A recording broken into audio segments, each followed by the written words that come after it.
Convido a amada igreja que abra as suas Bíblias no livro de Neemias, no capítulo 8.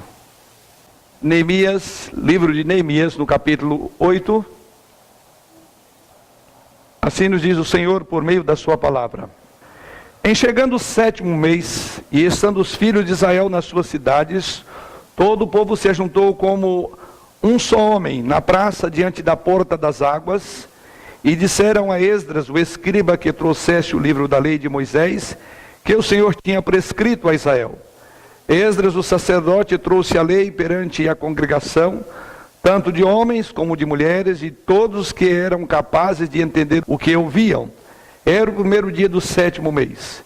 E leu o livro diante da praça que está fronteira à porta das águas, desde a alva até ao meio-dia, perante homens e mulheres e os que podiam entender, e todo o povo tinha os ouvidos atentos ao livro da lei. Esdras, o escriba, estava num púlpito de madeira que fizeram para aquele fim. Estavam em pé junto a ele, à sua direita, Matitias, Sema, Anaías, Urias, Ilquias e Maacéias. E à sua esquerda, Pedaías, Misael, Malquias, Assum, Asbadana, Zacarias e Mesulão. Esdras abriu o livro à vista de todo o povo, porque estava acima dele. Abrindo ele, todo o povo se pôs em pé. Esdras bendisse o Senhor, o grande Deus, e todo o povo respondeu: Amém, Amém. Levantando as mãos, inclinaram-se e adoraram o Senhor com o rosto em terra. E Jesua, Bani, Serebias, Jamim, Acube, Sabetai, Odias, Maacéias, Quelita, Azarias, Josadabe, Anã, Pelaías e os levitas ensinavam o povo na lei, e o povo estava no seu lugar.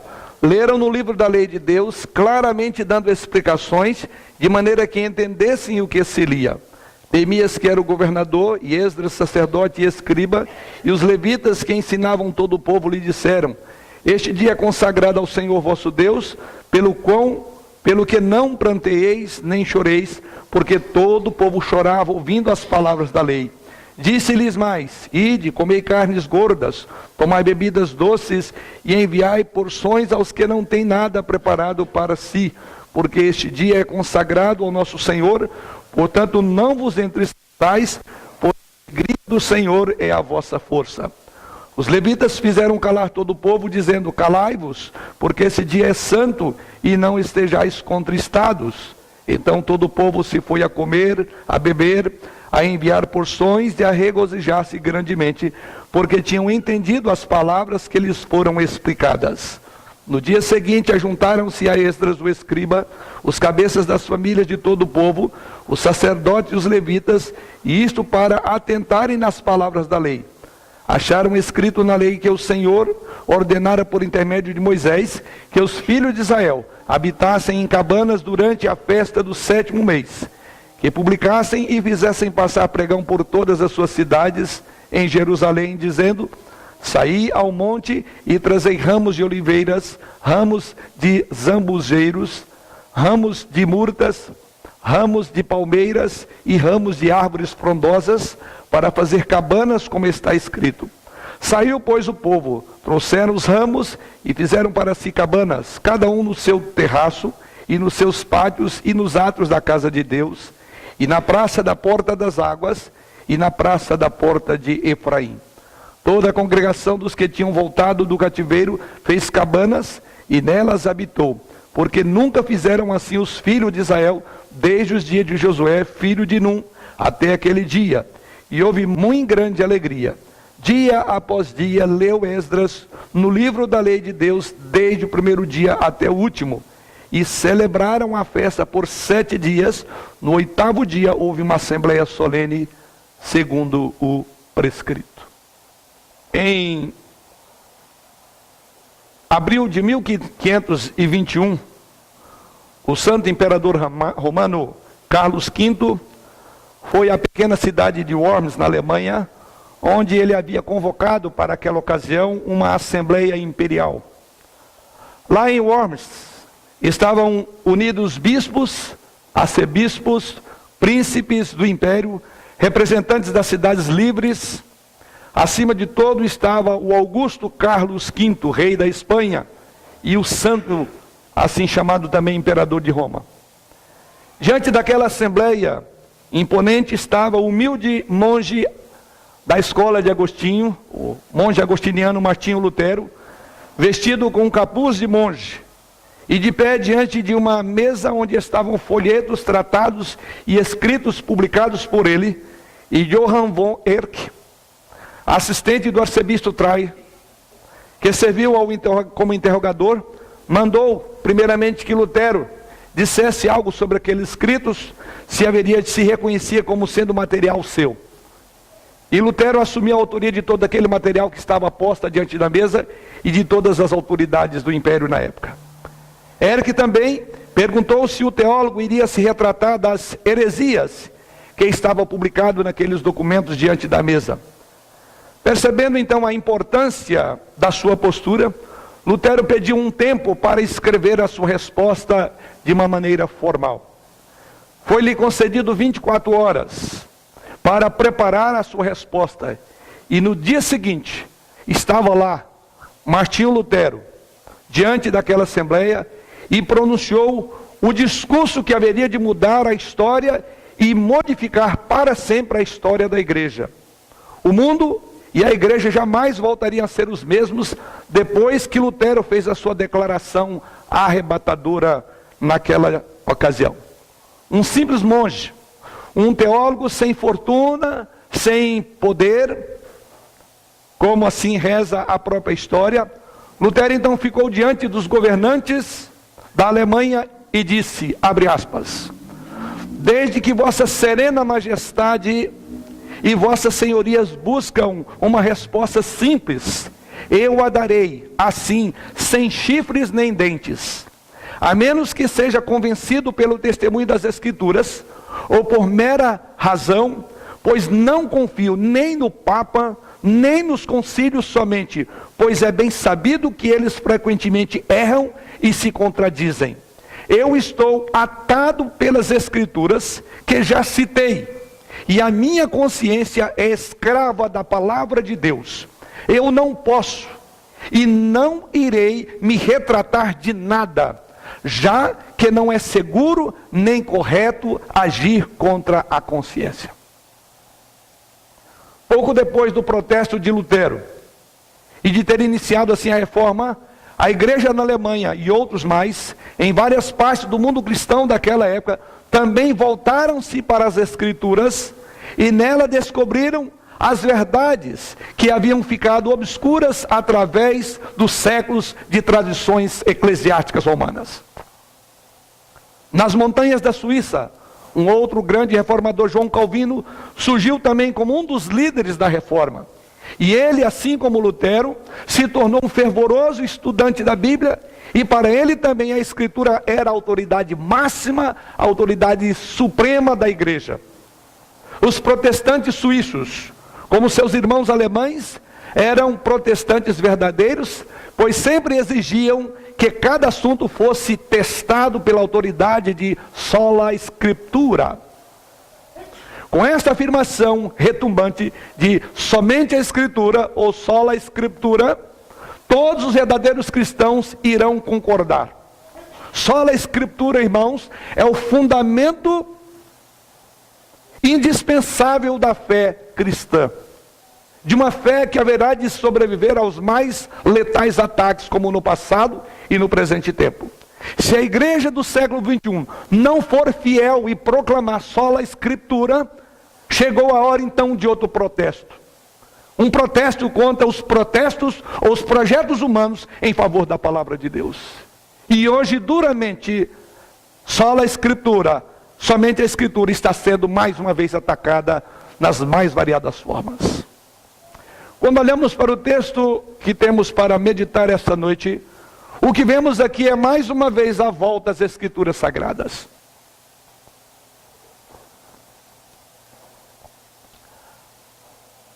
Comenta-se que duas jovens senhoras estavam saindo de uma igreja num determinado domingo, e uma disse à outra o seguinte: esse pregador certamente prega muito tempo. A sua amiga respondeu: não, ele realmente não prega há muito tempo. Isso parece de longo tempo. Ou seja, não temos ouvido uma pregação propriamente dita. Então não é que ele prega muito. Há muito tempo que não se prega. Essa foi a afirmação de duas jovens senhoras depois de um culto mais ou menos longo. Eu pergunto o que elas teriam pensado sobre o serviço de culto do texto que lemos essa noite. E vamos pensar. Cerca de 6 horas, leitura e pregação e explicação da Bíblia. E o mais surpreendente, isso fora feito a pedido do povo, durante o qual o povo, diz o texto, permaneceu o tempo todo, ninguém saiu para beber água. O povo pediu, e o povo ouviu 6 horas de exposição bíblica.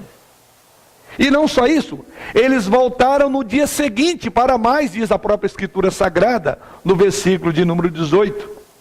Eles voltaram lá. Isso mostra, irmãos, que aquilo que aconteceu no período de Neemias não foi muito diferente do que aconteceu como uma das alavancas mais poderosas do avivamento da igreja, da religião do século XVI. Aqui vemos a situação notável no texto de Neemias. Poderíamos chamar esta passagem de avivamento que veio em função da exposição simples das Escrituras Sagradas. Na verdade, um comentarista chamado Derek Kidner afirma o seguinte, que este dia foi para provar um ponto de virada no curso da história de Israel. E assim, o comentarista continua dizendo, ele diz que de agora em diante, os judeus seriam predominantemente um povo do livro, referindo-se a esta passagem que temos diante dos nossos olhos. O que vemos aqui, irmãos, e o nosso texto nos ensina, e é onde vamos focar os nossos olhos essa noite, é que uma forte ênfase na palavra de Deus é uma marca primária da renovação espiritual. A renovação espiritual pela palavra de Deus. Foi isso que os reformadores fizeram. E foi com base nisso que eles estabeleceram um dos grandes fundamentos, uma das grandes bandeiras da reforma, sola escritura, somente a escritura sagrada. Vamos, pois, olhar as escrituras dentro dessa perspectiva de que a renovação espiritual da igreja dá-se pelas escrituras. Aquilo que os reformadores foram saber bem depois, já aconteceu no período de Neemias. E foi exatamente o apego deles às escrituras, foi exatamente em função do que vamos ver nesta noite. Que não há como haver uma renovação espiritual de uma nação, de uma igreja, de um povo, de um indivíduo, de uma família, se não se der a partir das escrituras sagradas. Sem ela não pode haver reavivamento. Sem ela, a vida não pode ser trazida de volta àquele lugar onde ela já não existe mais. Vamos, pois, pensar nisso, primeiramente suplicando a direção do Senhor. Pai, nesta hora, estamos diante da Tua verdade, da Tua palavra, que é viva, que é eficaz, que é mais penetrante do que uma espada de 2 gumes, que tem a promessa do Senhor que tudo nessa terra passará, porém as Tuas palavras não passarão. E é nesta convicção, nessa certeza, que quedamos-nos humildemente, reconhecendo a nossa necessidade das Escrituras Sagradas, e reconhecendo que, por ser ela sopro do Senhor para nós, por ser inspirada pelo Teu Santo Espírito, necessitamos de que Tu nos conduzas para além da letra, para que assim a Tua palavra alcance as nossas necessidades, desafie os nossos corações, renove os nossos propósitos e converta a nossa alma ao Senhor. E em nome do Senhor Jesus é que oramos, pedindo-Te esta direção. Amém. Pois bem, uma forte ênfase na palavra de Deus é sim a marca primária da renovação espiritual de um tempo. Sabemos, irmãos, que ao longo dos séculos, o povo de Deus passou por ciclos onde a sua palavra foi negligenciada e a condição espiritual do povo se deteriorava em função do abandono da palavra. Mas Deus, em sua graça, enviava uma renovação. Inevitavelmente, uma das principais marcas de tal renovação produzida por Deus no meio do povo era a ênfase renovada na palavra dele. Se não pensemos em alguns exemplos breves aqui. No Antigo Testamento nós vemos isto quando Judá morreu sob o reino dos ímpios reis Manassés e o seu filho Amon. O filho de Amon, Josias, começou, diz a história bíblica, a procurar o Senhor quando tinha ainda 16 anos. E ele instituiu a reforma ou reformas espirituais do reino. Então o sacerdote Ilquias encontrou uma cópia da lei de Deus e Josias chamou a nação para arrependimento. Isso está lá registrado em 2 Crônicas, capítulo 34, versículo 14. E ao fazê-lo, então, houve um retorno. E esse retorno do povo para Deus ocorreu porque a palavra de Deus foi obedecida, foi redescoberta pelo rei Josias. O mesmo aconteceu também durante a reforma. No trecho breve que citei aqui, de tantos pontos que tem a história da reforma, em particular da posição de Lutero em relação a não se retratar daqueles documentos que estavam sobre a mesa e evocar a palavra de Deus como instrumento de avaliação, de crivo para a sua consciência, que não poderia voltar àquilo que ele havia escrito, porque fora fundamentado nas Escrituras Sagradas. Então o mesmo aconteceu diante da reforma, que em seu coração foi um avivamento da palavra de Deus. Por isso que esse é um dos grandes solas, é uma das grandes ênfases da reforma, as Escrituras Sagradas. Sabemos muito bem como reza a história, que a Igreja Católica Romana havia negligenciado a palavra de Deus. Os sacerdotes eram os únicos a terem acesso, e a maioria ignorava o conteúdo das Escrituras Sagradas. John Wycliffe, conforme lemos hoje de manhã, e William Tyndale, trabalhavam para que a Bíblia fosse traduzida para o inglês comum. Martinho Lutero, por outro lado, traduziu a Bíblia para o alemão. João Calvino começou a pregar sermões expositivos, explicando e aplicando a palavra de Deus ao povo de Genebra. O tema da reforma, sola escritura, foi aquele que renovou o povo de Deus naquela época. E foi somente a Escritura que trouxe o avivamento tão necessário na época de Neemias. O mesmo aconteceu também com os grandes reavivamentos, como por exemplo o avivamento dos puritanos na Inglaterra e na América do século XVI e do século XVII. Um escritor teólogo chamado J. Packer, falando sobre o assunto, sobre o modo como os puritanos enxergavam as Escrituras, diz ele, abre aspas, para o puritanismo era acima de tudo um movimento bíblico a reforma. Para o puritano, a Bíblia era na verdade a possessão mais preciosa que o mundo tem, dizia ele. Sua convicção mais profunda foi que a reverência por Deus significa reverência pela Escritura. Servir a Deus significa obedecer às Escrituras. Na sua opinião, portanto, nenhum insulto maior poderia ser oferecido ao Criador do que negligenciar a sua palavra escrita. E inevitavelmente não poderia haver um ato de homenagem mais verdadeiro do que viver os seus ensinos. A veneração intensa pela Escritura como a palavra viva do Deus vivo e uma preocupação em conhecer e fazer o tudo que ela prescreve foi e sempre será a marca de uma igreja de Deus. Quando olhamos para o texto sagrado, nós vemos exatamente isso acontecer. A renovação espiritual pela palavra. E o texto de Neemias nos apresenta aqui 4 marcas de renovação espiritual que estão diretamente relacionadas à palavra. E a primeira delas está no verso 1. No dia 24, diz o texto desse mês, se ajuntaram os filhos de Israel. Verso 1. Em chegando o 7º mês, e estando os filhos de Israel nas suas cidades, todo o povo se ajuntou como um só homem na praça diante da porta das águas, e disseram a Esdras, o escriba, que trouxesse o livro da lei de Moisés, que o Senhor tinha prescrito a Israel. Para que haja uma renovação espiritual, é necessário que as Escrituras sejam lidas, entendidas e explicadas para o povo. O contrário do que aconteceu no período nebuloso da história da igreja, conhecido como o período das trevas, porque não era lida nem pregada a palavra de Deus ao povo. Daí esse grande lema de sola escritura, porque a escritura tinha sido abandonada, relegada a segundo plano, ou nem plano havia para as escrituras na igreja daquela época. Ao contrário, a tradição sobrepunha as escrituras. As bulas papais, os documentos dos párocos é que eram conhecidos do povo. Mas o povo era ignorante das escrituras sagradas.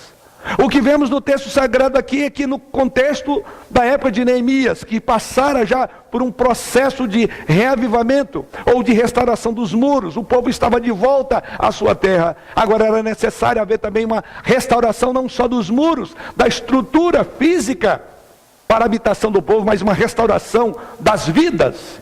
E a restauração não seria com tijolo, nem pedra, nem colher de pedreiro, como fora feito o muro, mas a restauração se daria a partir das escrituras sagradas. E o texto sagrado nos diz que o povo então queria ouvir a lei de Moisés. O povo, diz aí, se reuniu e pediu a Esdras que trouxesse o livro da lei de Moisés, que o Senhor havia dado a ele, a Moisés, a Israel. Eles então vão ler publicamente, desde o amanhecer até o meio-dia, diz o texto sagrado. As pessoas reconheciam, respeitavam o fato de Deus ter dito algo, e isso ter sido estabelecido, permanecido para as gerações vindouras, que era na verdade os livros da lei. Cópias da lei de Moisés provavelmente eram poucas e muito raras. E muitos dos judeus nunca mais ouviram falar da lei de Moisés. Mesmo no Novo Testamento, o apóstolo Paulo, falando para Timóteo, a pregar a palavra de Deus, e ele fala lá a Timóteo, em 1 Timóteo capítulo 4, versículo 13, fala ali para que houvesse uma exposição pública das Escrituras à exortação e ao ensino. É o papel das Escrituras. Ela tem que ser pública e para o conhecimento da igreja. Até a invenção da imprensa do século XV, a Bíblia teve que ser copiada à mão. E muitas vezes, irmãos, só havia uma cópia em uma cidade, em toda uma cidade. Muitas vezes, essa cópia era inclusive acadeada ao púlpito para não ser levada. Como as pessoas muitas vezes eram analfabetas, a Bíblia tinha que ser lida publicamente para pessoas comuns saber o que ela dizia. Daí a importância da exposição bíblica para as pessoas. E o que vemos então nesse primeiro ponto do nosso texto aqui, ou seja, que a Bíblia foi necessária ser lida para o povo entender, para o povo ver. Algo podemos observar nos passos aqui. Esse ajuntamento do povo para ouvir a palavra de Deus revela aqui 4 características muito distintas, que inclusive deveria ser um modelo para a igreja contemporânea. Veja a primeira característica nesse texto. Em primeiro lugar, diz que foi algo espontâneo. Deus moveu o coração do povo para reunir-se e para o povo buscar a palavra. O texto diz aqui que não que eles reuniam ao redor de qualquer outro interesse, senão Bíblia Sagrada. Hoje o povo busca resultados e não a verdade. Hoje as pessoas buscam na igreja as coisas materiais e não Deus. As pessoas estão atrás de benefícios e não da palavra de Deus. Querem as bênçãos de Deus, porém não querem o Deus da bênção. Essas pessoas têm fome não de sede de justiça, têm fome não de escrituras sagradas no tempo presente, elas têm fome de prosperidade, de sucesso, mas não se fala em fome de Bíblia. Por isso o brado do sola escritura precisa ser levantado nessa nação. Está faltando Bíblia, as pessoas não querem Bíblia. E isso nos chama a atenção porque o Espírito do Senhor conduziu o povo no interesse para ir para a igreja, não para outra coisa, mas exponha-nos as escrituras sagradas. Esse é o pedido. Qual líder, qual presbítero, qual conselho, qual pastor não gostaria de ter assim um rebanho que tem sede de ouvir Deus? Aqui está, vemos isso. Deus moveu. Porque quando há restauração de uma nação, quando há reavivamento, a primeira coisa que nós buscamos é a palavra. Não precisamos ser estimulados a buscá-la, porque há um desejo nato, porque a primeira coisa que observamos foi espontâneo o desejo de ouvir Deus falar através das Escrituras. Mas em segundo lugar, no versículo 2 e 3, é dito também que todo o povo, ou seja, não era um interesse de um aqui e de outro ali. Em segundo lugar, mostrava que esse desejo era coletivo. Todo o povo, diz aí, homens, mulheres, reuniram-se para ouvir a palavra e buscar a Deus. Ninguém ficou de fora. Pobres e ricos, agricultores e nobres, homens e mulheres, jovens e crianças, eles tinham um alvo em comum: buscar a palavra de Deus.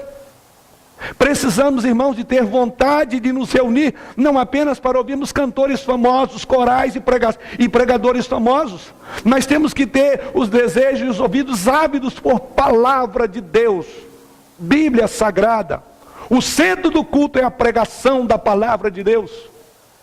Daí a afirmação que devemos fazer hoje: somente a Escritura. Em terceiro lugar, o que vemos aqui desse buscar de ouvir a palavra de Deus é que havia também, era harmonioso, porque diz o texto aí no versículo 1 que todo o povo se juntou como um só homem. Não havia apenas um ajuntamento, mas também comunhão, porque as Escrituras levam à comunhão, uma só alma, um só povo, unido pelas Escrituras sagradas. Não apenas estavam perto uns dos outros, mas eram unidos de alma, para usarmos uma terminologia do Novo Testamento sobre a igreja primitiva, que eles eram unidos de alma. E o que vemos exatamente aqui: o centro do culto era a pregação. A união deles era em torno, não de encontros sociais, mas em torno de Escritura Sagrada. E em quarto lugar, quando vemos aqui que era proposital. Porque diz o texto aí no verso 1 que eles disseram a Esdras, o escriba, que trouxesse o livro da lei de Moisés, que o Senhor tinha escrito, ou prescrito para Israel. O propósito do povo era um só: ouvir a palavra de Deus. Eles tinham sede da palavra, eles tinham pressa por ouvir a palavra. Não era qualquer novidade que haveria de atrair esse povo, mas a palavra de Deus. E alguns julgam que eram cerca de 50.000 pessoas.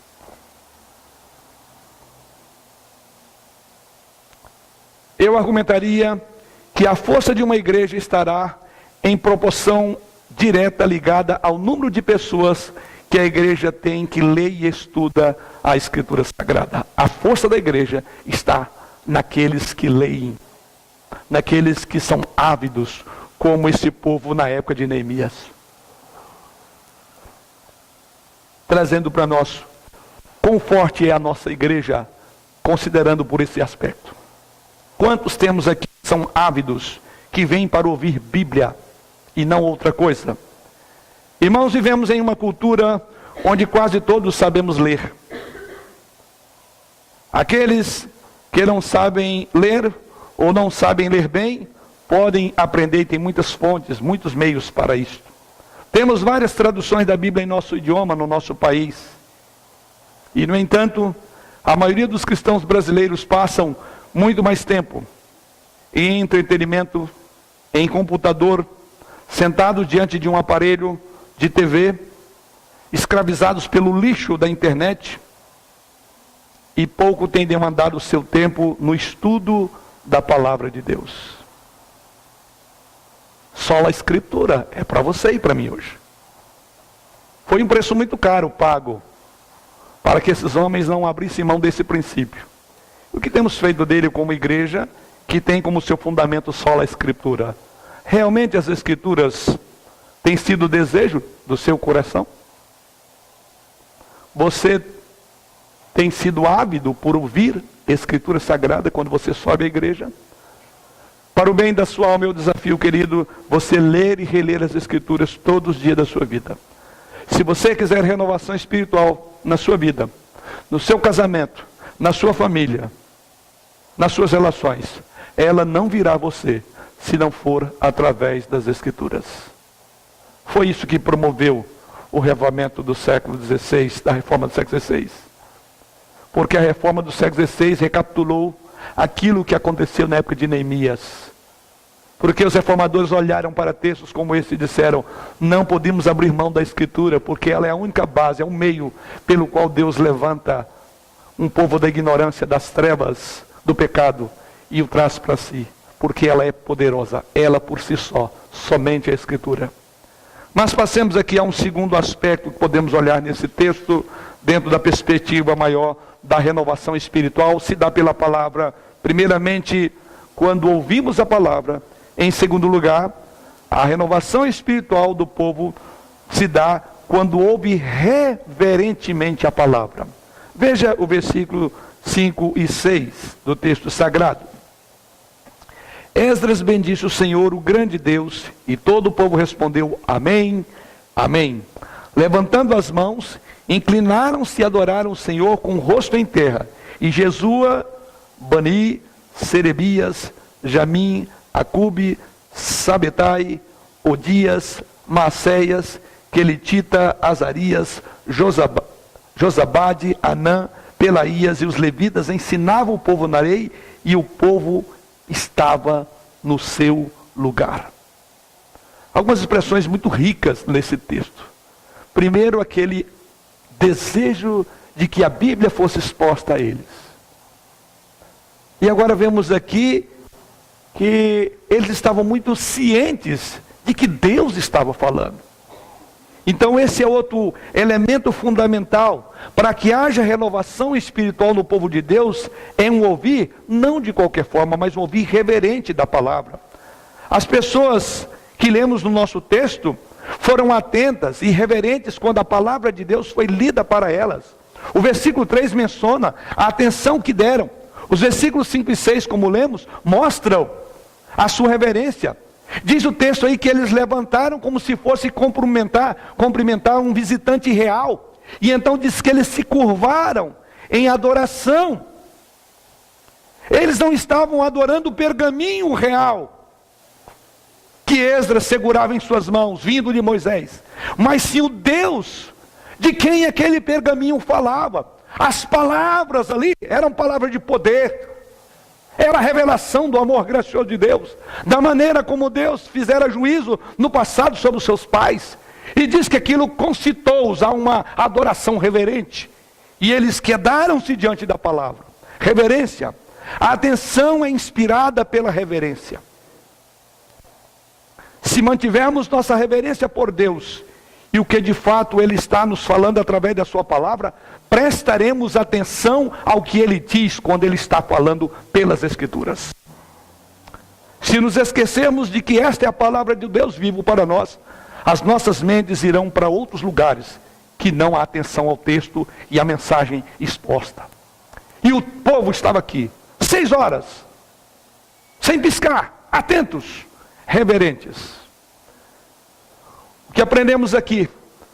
4 aspectos nos chamam a atenção da atitude de reverência desse povo diante da palavra.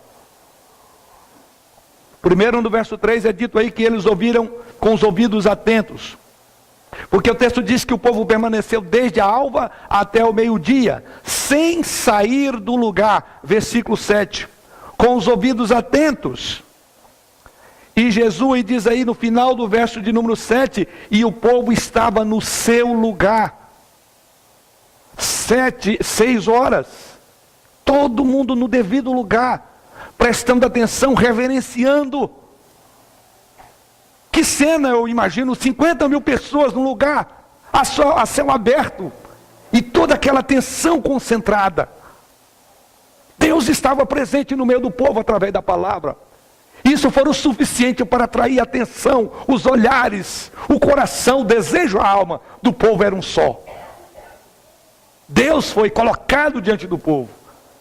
Isso concitava certamente ouvidos atentos. Eles estavam atentos não apenas ao pregador, mas sobretudo ao livro da lei. Não havia esnobismo, nem tietagem, mas havia fome de palavra.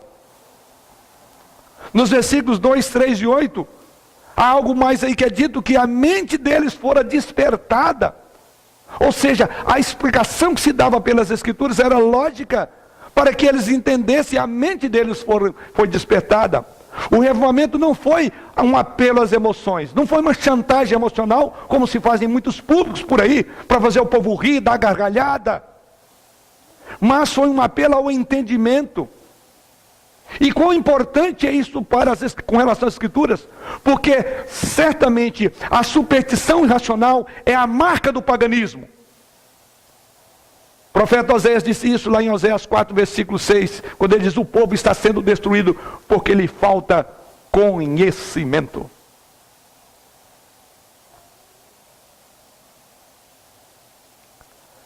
Por outro lado, o que vemos ainda no versículo 5 é que havia uma reverência. O texto nos diz que Esdras abriu o livro à vista de todo o povo, porque estava acima dele, e abrindo ele, todo o povo se pôs em pé. Essa era uma atitude de reverência e respeito à palavra de Deus. Esse púlpito elevado não era para revelar a infalibilidade do pregador, mas a supremacia da palavra, nesse púlpito acima. Isso está aqui no texto. Em quarto lugar, diz que então isso concitou a uma adoração, está lá no verso 6. É dito aí que Esdras ora, e o povo responde com um sonoro amém. O povo levanta as mãos, o povo prostra-se para adorar. Onde há oração, onde há exposição da palavra, o povo exalta, adora e reverencia a Deus.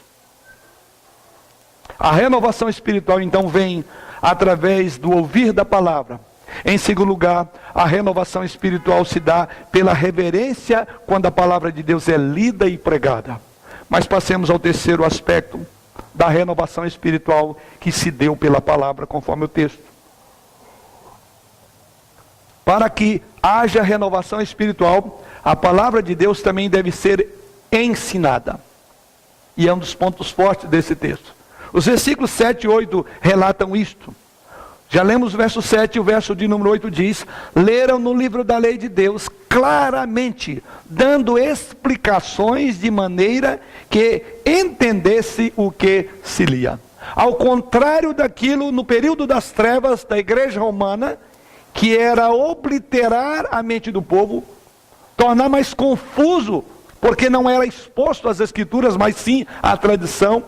O povo era conduzido na ignorância das escrituras. Ao contrário, o texto aqui diz que a escritura tinha que ser explicada de maneira a ser entendida e lida ao povo. Para que haja renovação espiritual, então é necessário que haja explicação. E o texto diz aqui que Esdras estava naquela plataforma e ele explica a lei às pessoas. E a palavra aí, para dar entendimento, é traduzindo para dar sentido, para que entendesse a leitura, seria talvez uma tradução. Os estudiosos discutem o significado da palavra traduzindo, que poderia ser aqui colocado. Alguns dizem que, como muitas pessoas falavam aramaico, o hebraico bíblico tinha que ser traduzido para o aramaico. Mas provavelmente o sentido da Bíblia NVI seja correto, que os professores fizeram a leitura das escrituras, diz lá, clara, e deram significado daquilo que se lia. Provavelmente então Esdras lia uma seção e em seguida os seus assistentes, todos esses nomes. Para quem está procurando um nome bonito para pôr nos filhos, está um bocado deles, que a gente tem até dificuldade de ler. Mas vem esses nomes aqui. Então todos esses auxiliares de Neemias, certamente eram aqueles que explicavam. É como se ele lesse um trecho, e ali cada um no meio de todo aquele povo ia explicando, dando explicação, para tornar o significado claro daquelas palavras que era lida no livro da lei. Há algumas seções das escrituras que são difíceis de entender, e Deus deu os pastores, os professores, os líderes da igreja para ajudar o seu povo a entender e aplicar a sua palavra em suas vidas. Além disso, somos abençoados com muitas e excelentes ferramentas de estudo para ajudar você a aprender as escrituras sagradas. Nos nossos tempos de estudo, temos estudado a Bíblia na nossa igreja, livro após livro, livros de estudos, comentários, enciclopédias. Então há hoje uma gama significativa para que você possa chegar àquilo que é dito aqui, ao entendimento do que se lê. É por isso que Deus tem levantado homens para isso. Porque a escritura tem que ser entendida para, consequentemente, ser bem aplicada. Muito poderia ainda ser dito, mas deixe-me fazer 3 observações aqui sobre o ensino nesse texto. Encontramos aqui 3 pontos principais daquilo que é chamado de pregação expositiva. Que pontos são esses que vemos no texto sagrado? Os versículos 2 3 e 5, diz que a primeira coisa que precisa quando a Bíblia vai ser colocada diante do povo é ler o texto. E os versos 2, 3 e 5 fala que o texto foi lido. A leitura do texto é a parte mais importante de um sermão. O texto é a fonte da mensagem. Ele é a autoridade do mensageiro. É a base de toda a explanação. O texto é o fundamento de um sermão. O sermão é o texto explicado. O sermão é o legítimo, ele é legítimo quando ele se propõe a explicar o que foi lido. Muitos pregadores são descuidados na leitura do texto. Muitas vezes atropelam por lerem de forma atabalhoada, dando a impressão que até desconhece e despreza o texto que ele deveria ter conhecido muito bem. Um outro aspecto da pregação chamada expositiva é explicar. Isso está também no versículo 7 e 8. É dito que o texto foi explicado para o povo. O cristianismo, irmãos, é a religião do entendimento. É por isso que você vai ver Bíblia na mão do povo. Tem que entender. Foi a grande defesa na expressão sola escritura. Porque a escritura não estava sendo estudada, nem lida, nem traduzida. Era só em latim. Para um povo de língua inglesa ou alemã. E diz aqui que no período de Neemias isso aconteceu. Ele não nos elimina o cérebro, o cristianismo. O sincretismo religioso anula a razão. Pregar é explicar o texto. A mensagem é baseada na chamada exegese, ou seja, tirar do texto que está no texto, e é o que vemos aqui. Foi explicado aquilo que se lia. Não podemos então impor ao texto as nossas ideias. Isto é exegese, é sair, é colocar de fora. João Calvino dizia que a pregação é a explicação do texto. O púlpito é o trono, dizia ele, onde Deus governa a sua igreja. O púlpito é o trono onde Deus governa a sua igreja, dizia o reformador João Calvino. Já Martinho Lutero dizia que existe a palavra de Deus escrita, a palavra de Deus encarnada e a palavra de Deus pregada. Muitos hoje dizem, eu já tenho um sermão, só falta o texto. Vocês já ouviram isso? Em vez de ficar com as ideias mirabolantes, aqueles temas bombásticos, isso não é pregação. Deus não tem nenhum compromisso com a palavra do pregador, e sim com a palavra dele. E a palavra de Deus que tem promessas que não voltam para ele vazia, e não a palavra do pregador propriamente disso. Por isso, sola a escritura. Nós temos que estar assegurados que o que se ensina é Bíblia. E a quem nós estamos ouvindo é Bíblia, e não invenção da cabeça dele. Ou um meio de divertir o povo, porque isso não é Bíblia. Em terceiro lugar, o que vemos aqui é que havia também uma aplicação do texto. Nos versos 9 a 12, porque a aplicação é o alvo do sermão.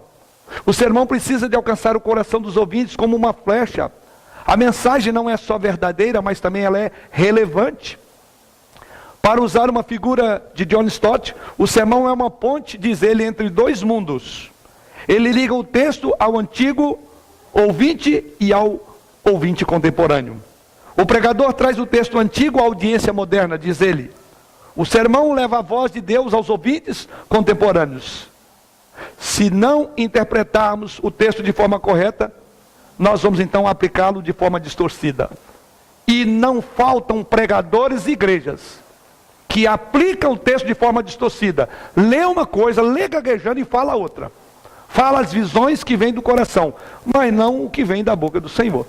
Por isso, é momento de trazermos de volta a grande ênfase, sola a escritura no nosso país, nas igrejas evangélicas. Porque não é só ela. Ela está sendo abandonada, não mais em função de uma tradição, mas de superstições, de idealismo, de outros ismos dos homens. Porque não tem sido explicada a escritura por escritura. E qualquer um levanta-se na tribuna, em nome de Deus, e fala um monte de, desculpe, entre aspas, de besteira para o povo. E o povo ainda diz amém, e gosta disso. Mas o público de Neemias não aceitaria a mensagem barata, fria e açucarada dos dias atuais, porque eles queriam ouvir Deus falar. E se Deus não fala, eu não vou gastar meu tempo indo num local para ouvir balelas. É mais ou menos essa a ideia.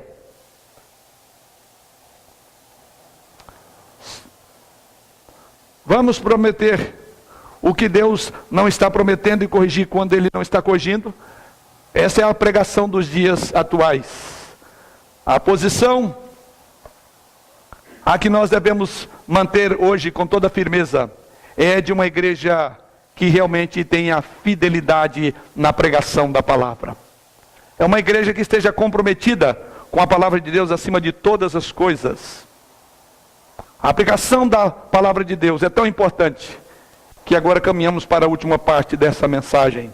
É que ela levou também a um posicionamento, a uma resposta. Em quarto lugar, então, para que haja renovação espiritual, o povo de Deus deve responder à palavra. Houve a exposição, houve a leitura, a explicação, e na aplicação o povo responde. Isso vemos no próprio texto. É espiritualmente perigoso estudar a palavra sem o objetivo de ter dela uma resposta obediente da nossa parte. O conhecimento além da obediência leva ao orgulho. Nosso objetivo, como disse João Calvino, deve ser sempre transformar nossas vidas pela Escritura. E existem 5 respostas do povo no texto sagrado. Vejamos, a primeira está no verso 8. Leram o livro da lei. Leram no livro, na lei de Deus, claramente dando explicações de maneira que entendesse o que se lia. O primeiro resultado é que aquela palavra atingiu o intelecto. Foi produtiva para o intelecto, porque diz que eles entenderam. Eles interagiram com a própria explicação, entenderam o texto. A pregação é dirigidamente. O culto deve ser racional, como diz o apóstolo Paulo em Romanos capítulo 12. Devemos apelar então ao entendimento. Cito mais uma vez as palavras de John Stott, quando ele escreveu no seu livro intitulado Crer é também pensar. E ele diz o seguinte: nada empolga tanto quanto estudar teologia. O conhecimento da verdade enche a nossa cabeça de luz. O povo deve conhecer a Deus e será um povo forte. Como lemos na parte de introdução do nosso culto a Deus hoje, o Salmo 119 falando de que o conhecimento das Escrituras nos torna mais sábio do que os mestres, torna o jovem mais sábio do que o idoso, porque conhece a lei.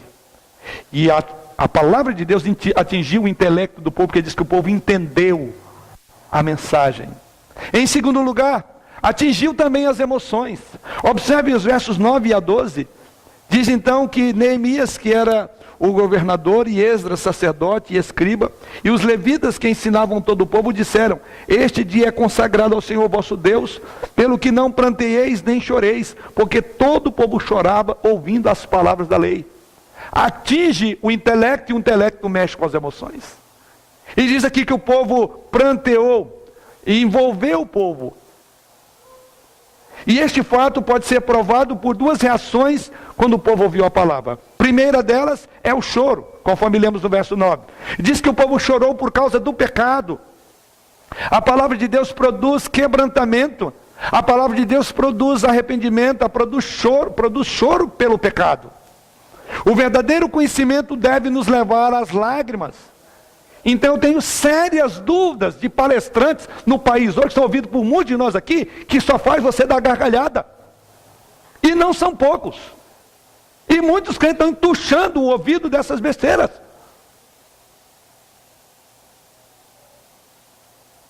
Será que você está ouvindo, está sendo edificado por palavra de Deus?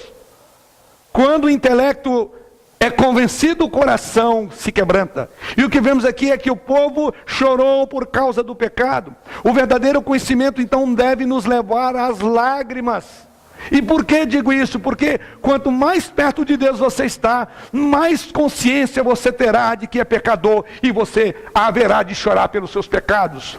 Não foi assim com Isaías, não foram assim com todos os homens santos que chegaram diante de Deus, sentiram aterrorizados, alarmados, assustados, Como poderiam permanecer diante de um Deus santo, santo, santo? Devemos perguntar, será que a palavra que está sendo colocada diante de nós, quando nos faz rir, dar gargalhadas e fazer anedotas? Não é isso que encontramos no texto. O emocionalismo é inútil, mas a emoção produzida pelo entendimento é parte essencial do quebrantamento do cristianismo. É impossível compreender a verdade sem ser tocado e quebrantado por ela. Mas um outro resultado, a segunda reação foi também de alegria pela restauração. Depois que Esdras e Neemias, o governador e Esdras, o sacerdote, expôs aos levitas e os levitas ao povo, lá no verso de número 10, disse-lhes mais: ide, comei carnes gordas, tomai bebidas doces e enviai porções aos que não têm nada preparado para si, porque esse dia é consagrado ao nosso Senhor. Portanto, não vos entristeçais, porque a alegria do Senhor é a vossa força. As festas deveriam ser celebradas com alegria. Aliás, era a prescrição, inclusive eles devem ter lido esse texto, que é o texto de Deuteronômio, capítulo 16, versos 11 a 14. Então fazia parte. A alegria tinha 3 aspectos importantes. Primeiro, a alegria verdadeira, ela tem uma origem divina. Por isso que o texto diz aí, a alegria do Senhor. É aquela alegria produzida pelo encontro transformador que o Senhor nos proporcionou. É alegria. É a alegria de ver os seus pecados perdoados, as suas culpas e os seus pesares na cruz de Cristo. Isso traz alegria ao coração. Nos fará voltar de volta, nos fará voltar para os nossos lares com ombros mais aliviados do peso da nossa iniquidade que foi posta em Jesus Cristo. E nós entendemos quando a mensagem foi pregada, nós cremos naquilo e fomos libertos. Isso é alegre. Por isso que é a alegria do Senhor, diz aqui. Eles foram contristados porque eles foram revelados o pecado deles contra Deus. Mas a mesma mensagem trazia conforto e esperança. E é por isso que ele diz, não fiquem assim. A alegria. A mensagem, sim, ela fala do confronto do seu pecado diante de Deus e o entristece. Mas esse pecado Deus já pagou por você. É a alegria do Senhor. Essa não é uma alegria circunstancial, momentânea, sentimental, como esses pregoeiros de água com açúcar promovem para os seus auditórios hoje. A alegria de Deus é indizível, ela é cheia de glória, porque ela tem um conteúdo bendito. Deus não é apenas a origem, mas Ele é o próprio conteúdo da alegria, porque a alegria do Senhor é a vossa força. O povo deve regozijar-se por causa de Deus, não apenas por causa de Deus, mas regozijar-se em Deus, na sua graça, regozijar no seu amor, regozijar nos seus dons. É na presença de Deus que diz as Escrituras que há plenitude de alegria. Mas em terceiro lugar, há um efeito glorioso, diz que a alegria do Senhor era a força do povo. Quem conhece essa alegria não olha para trás como olhou a mulher de Jó ou de Ló. Quem bebe da fonte das delícias de Deus não vive nas cisternas rotas do pecado. Quem bebe das delícias de Deus não sente saudade do Egito. Essa alegria é a nossa força. Foi essa alegria que Paulo e Silas sentiram, mesmo na prisão, na expectativa da morte no dia seguinte. Essa é a alegria que os mártires sentiram quando estavam sendo degolados, cerrados ao meio. E por fim, vemos que a verdade proclamada ali, ela atingiu a vontade do povo. Nos versos 11 e 12, é provado, 2 decisões o povo tinha que tomar ao ouvir a palavra de Deus. A primeira é que eles estavam dispostos a obedecer. A segunda é que depois que o povo obedeceu, regozijou, o povo começou então agora a ter uma atitude. Ele diz no texto sagrado, não vos entristeçais, porque a alegria do Senhor é a vossa força. E depois é dito que eles levassem porções. Lá no verso 12, então todo o povo se foi a comer, a beber e a enviar porções e regozijar-se. A mensagem pura da palavra de Deus, ela promove mudanças sociais. Ela promove um movimento na direção do órfão, da viúva, do encarcerado. Era necessário levar porções aos que não tinham, e diz que o povo fez isso também. Solidariedade. Não há ninguém que seja impactado pelas Escrituras que não aprenda o caminho da solidariedade. O povo começou não apenas a alegrar-se em Deus, mas manifestar o seu amor ao próximo, enviando porções, como é dito no versículo 12, àqueles que não tinham. Não podemos separar a dimensão vertical da horizontal no culto. Somos impactados por Deus e as nossas relações com o próximo serão profundamente afetadas. Nós vamos amar, nós vamos cuidar do pobre, da viúva e do encarcerado. Para concluir, eu quero tecer algumas aplicações do que ouvimos. Primeiro, você precisa aceitar a autoridade das Escrituras sobre a sua vida. Você não pode ter um grande caráter, a menos que esse seu caráter esteja firmemente estabelecido sobre a palavra de Deus.